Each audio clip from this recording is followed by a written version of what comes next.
Salam hörmətli tamaşaçılar. Xalq musiqisi incilərindən bugünkü verilişimiz xalqımız arasında geniş yayılmış əsas muğamlardan olan Bayat Şiraza həsr olunur. Bayat Şiraz həm xalqımız arasında yayılmışdır, eyni zamanda xanəndə və sancəndələrimizin şövqlə oxuduğu bir muğamdır. Bu muğamın geniş yayılmasının sübutu da bir odur ki, bunun üstündə həm çoxlu xalq mahnıları və rəqslər, eyni zamanda rəng və təsniflər qurulmuşdur. Bayat Şiraz, Azərbaycan bəstəkarlarının da yaradıcılığında özünə geniş təşəkkül tapmışdır.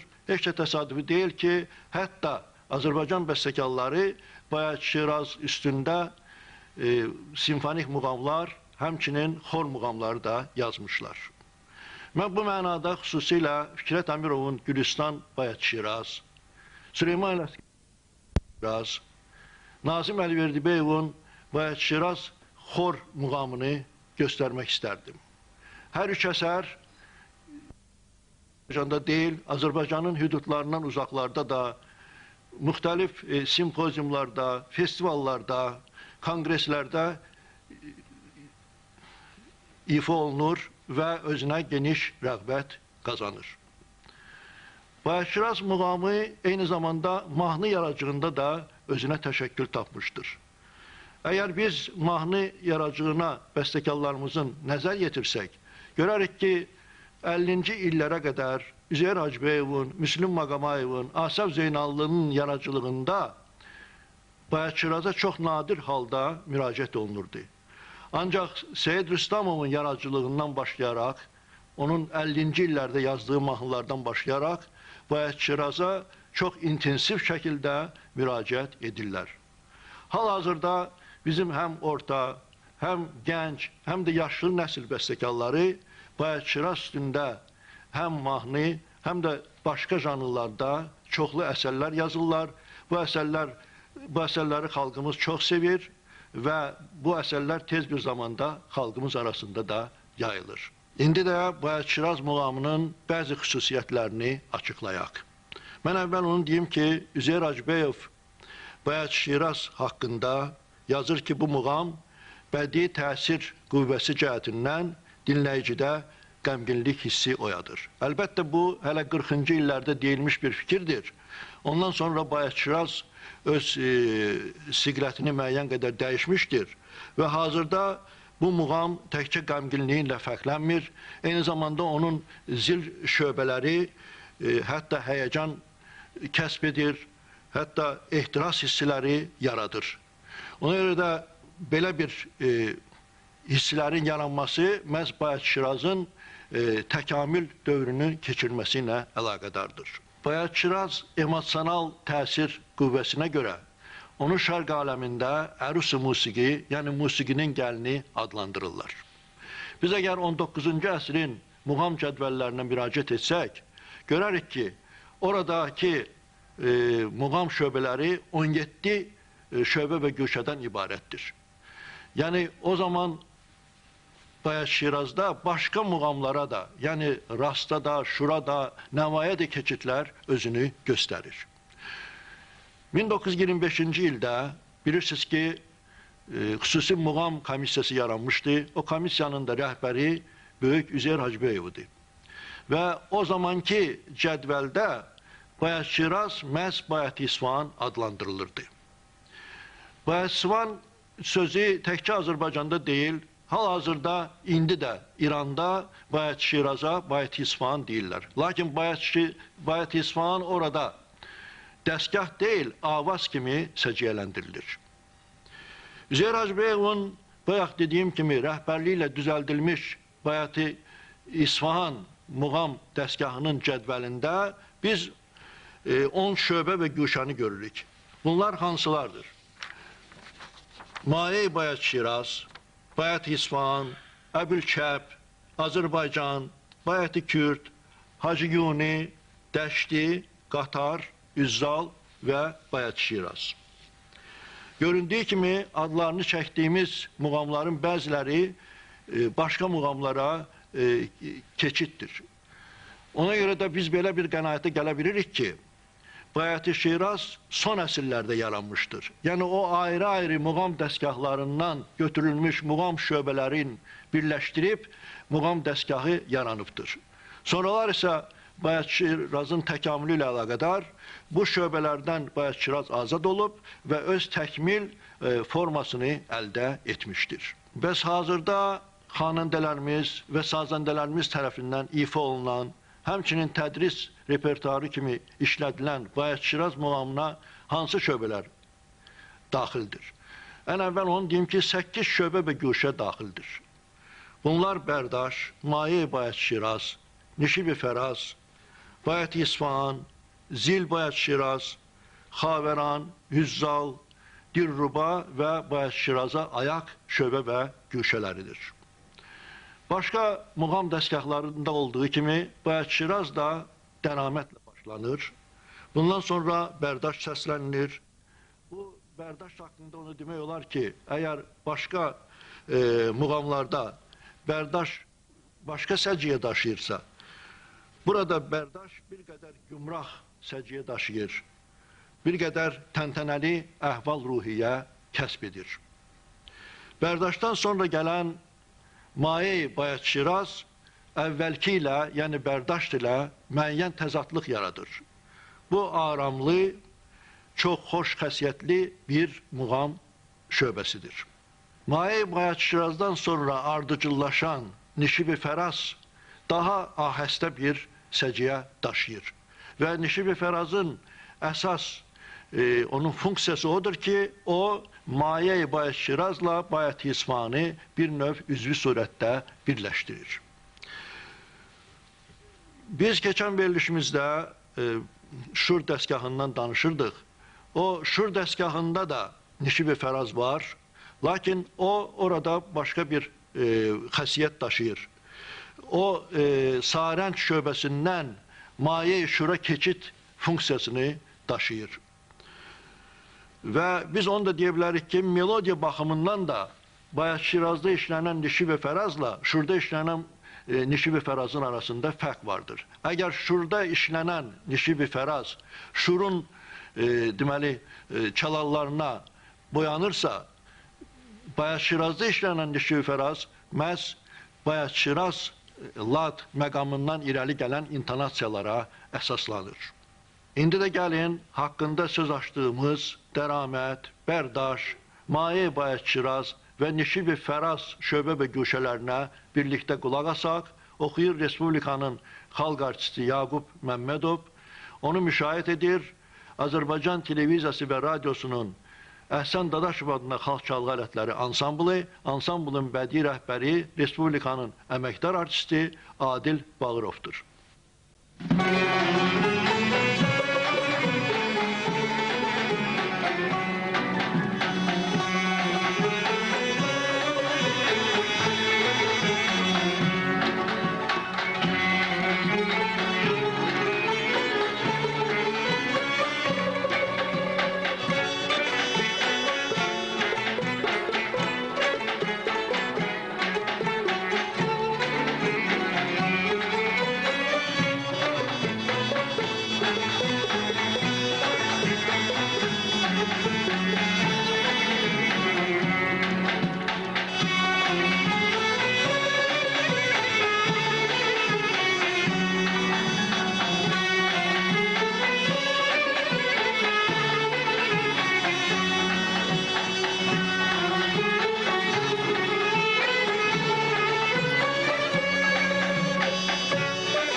derman ey tabip. Eyleme rusva gözünü, hem kalbimi kan ey tabip. Olmak istersen eğer asuda koy rahat beni. Derdimin çaresine yoktur imkan ey tabip. Aman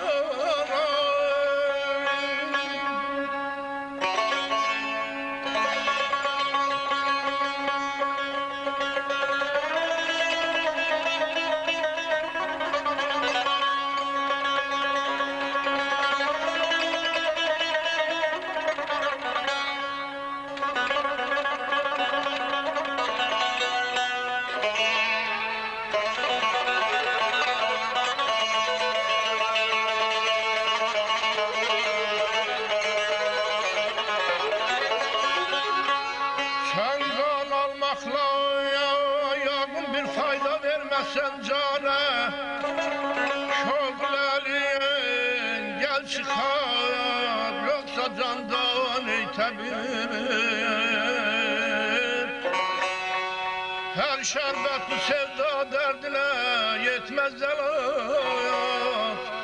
Şerbetimdir vesliyar, zikri canan ey tabip. Gemle öldürsen beni, gemle öldürsen beni, ishar kılma kimseye. Koy rakibim bilmesin, var bende yakkan ey tabip. Aman ey, maksadım ancak değildir, maksadın ya.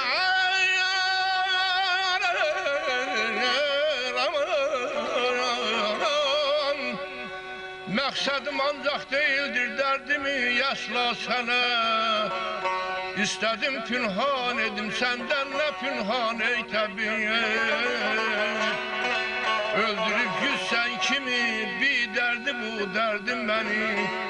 Gel Fizuli, derdimi sanma, çok asan ey tabip.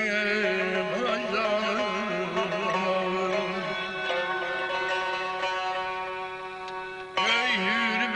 Eşruhun sağerimdedir, Göksel zülalın vade-i can perverimdedir. Ah İskender'im zülmete ey Hızrı yolam revan.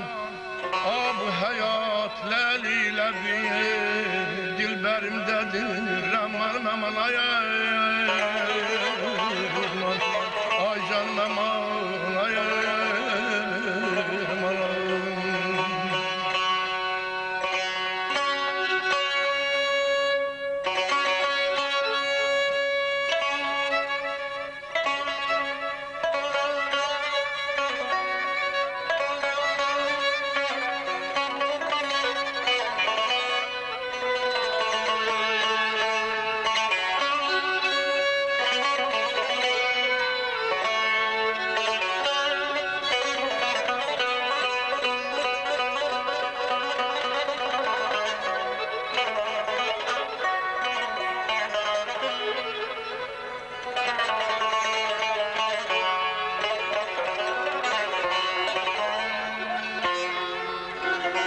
Korkutma Allah itmeni nar cahimden.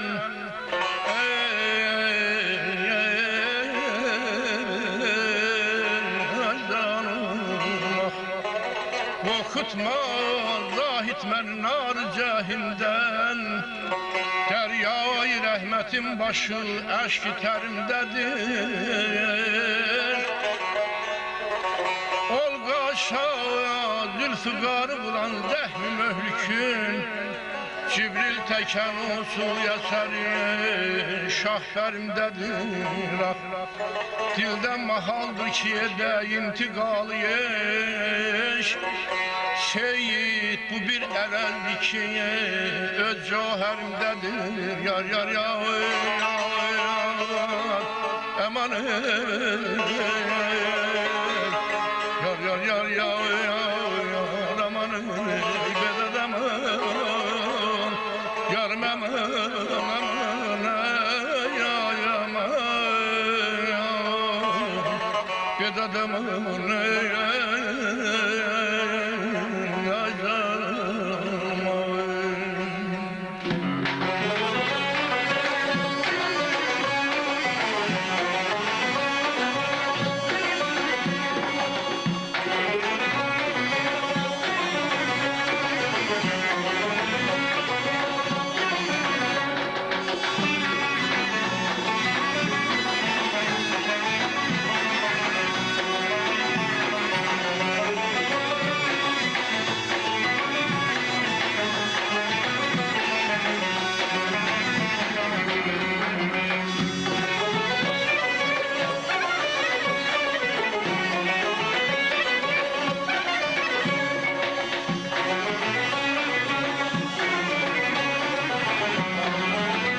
Hörmətli tamaşaçılar, indi də Bayat İsvan şöbəsindən bir qədər danışaq. Bayat İsvan şöbəsi Bayat Şiraz muğamında orta şöbə, mərkəz şöbə əhəmiyyətini görür. Onun üçün də onun səs tesiturası orta registrə düşür. Bu şöbəni oxuyan zamanda gərək xanəndə aşağı-yuxarı gəzişmələrdən bacarıqla istifadə etsin. Materialı bunu tələb edir. İndi də gəlin, həmin Bayat İsvan şöbəsini biz Respublikanın xalq artisti Ağaxan Abdullayevin ifasında dinləyək.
eşki ama öz gözümle görmüşem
İndice eşittiğiniz Bayat İsfahan şöbəsindən sonra zil şöbə və güşələr gəlirlər.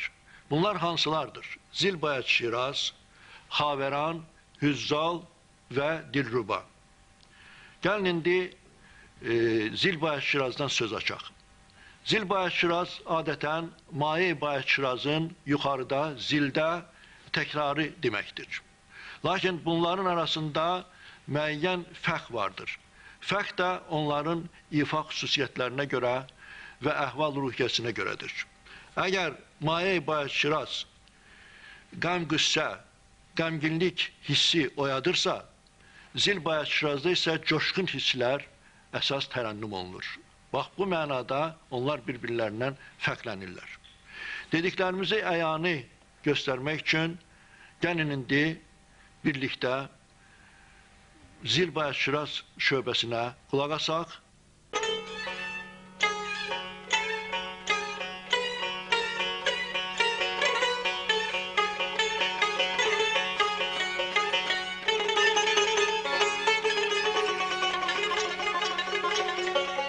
Koymuşsan hüsnüne esret o gözü göremeni, etmişsen aşkın ucundan neceye varemeni. Aman, ay, ay, aman, ay.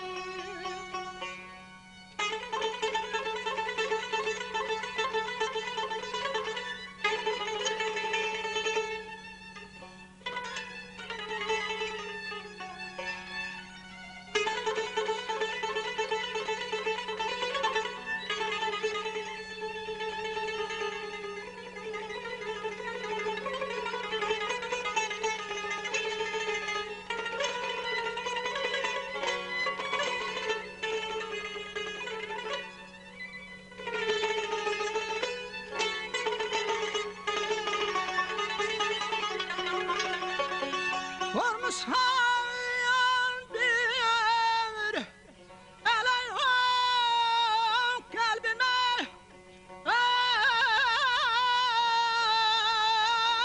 şu yok benim,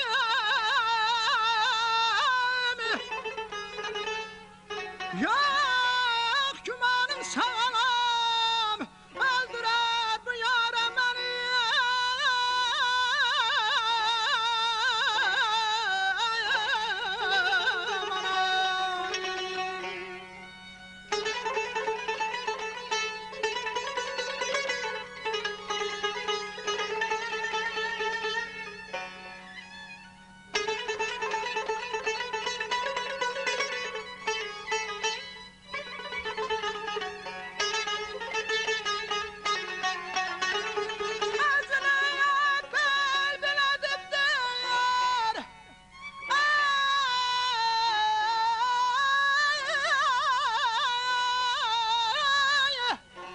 Çemeni bağ içine, çeşmeyi beş kadını okşadı ben yâre beni.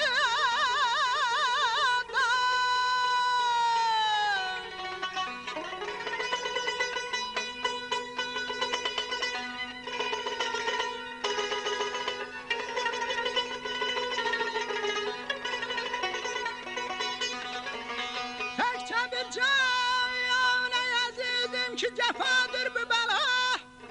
Bilmirəm ne iş bu güne saldı ya mehpare beni. Yar, yar,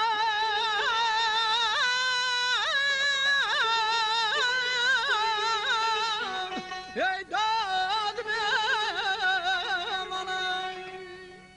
Yine cilvelenip geçti karşımdan, yine cilvelenip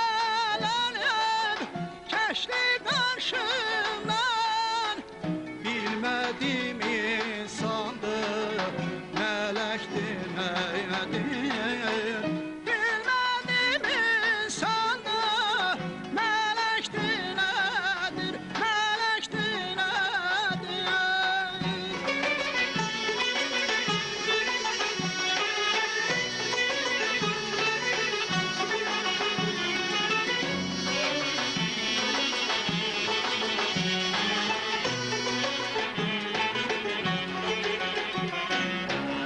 Aklımı hoşuma aldı başımdan, aklımı hoşuma aldı başımdan. Ağız bu dünyada yaşaydı nedir? O kız bu dünyada yaşaydı nedir? Yaşaydı nedir? Her gece başı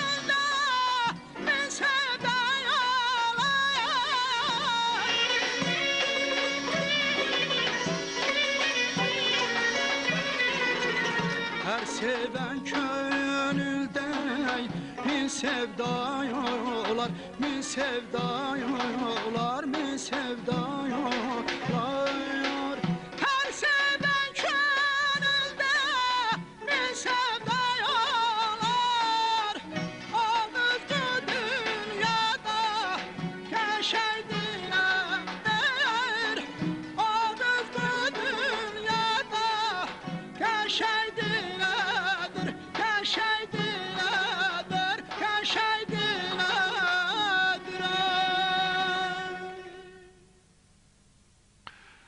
Hörmətli tamaşaçılar, Hüzzal şöbəsi Bayat Şiraz dəstgahının ən zil şöbəsidir. Bu şöbənin oxunması üçün ifaçıdan yüksək vokal texnika, şaqraq zəngülələr tələb edir. Bu, musiqi ilə əlaqədardır və ancaq belə keyfiyyətlərə malik olan xanəndələr bu şöbəni oxuya bilərlər. Ondan sonra gələn Dilruba güşəsi isə başqa səciyyə daşıyır. Dilruba ahəstə, qəmgin bir xarakterdədir.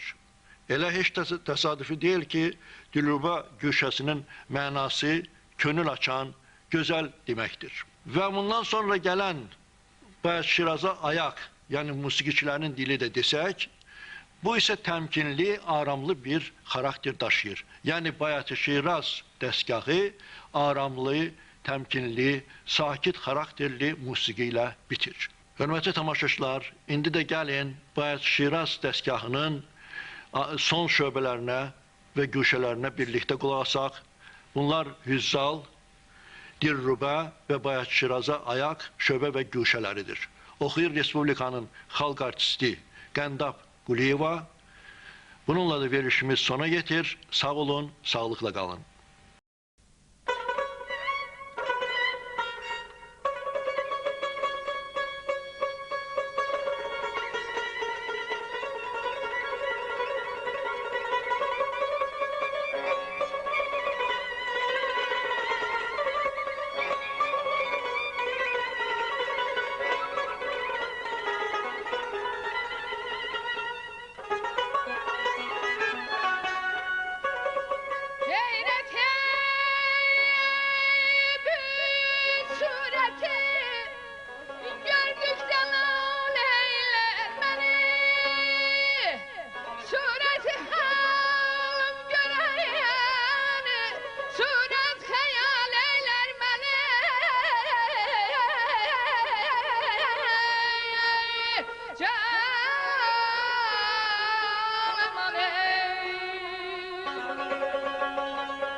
Masayam bunca kim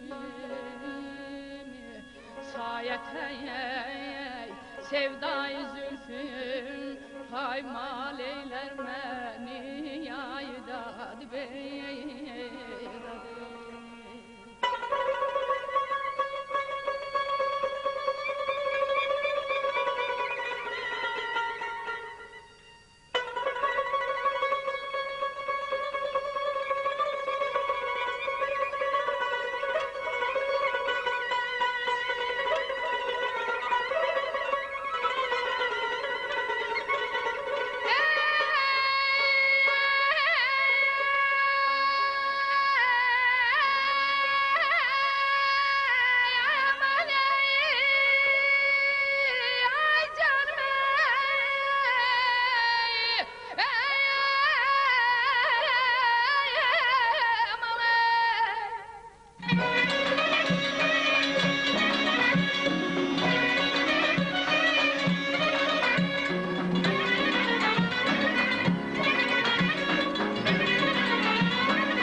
Cay,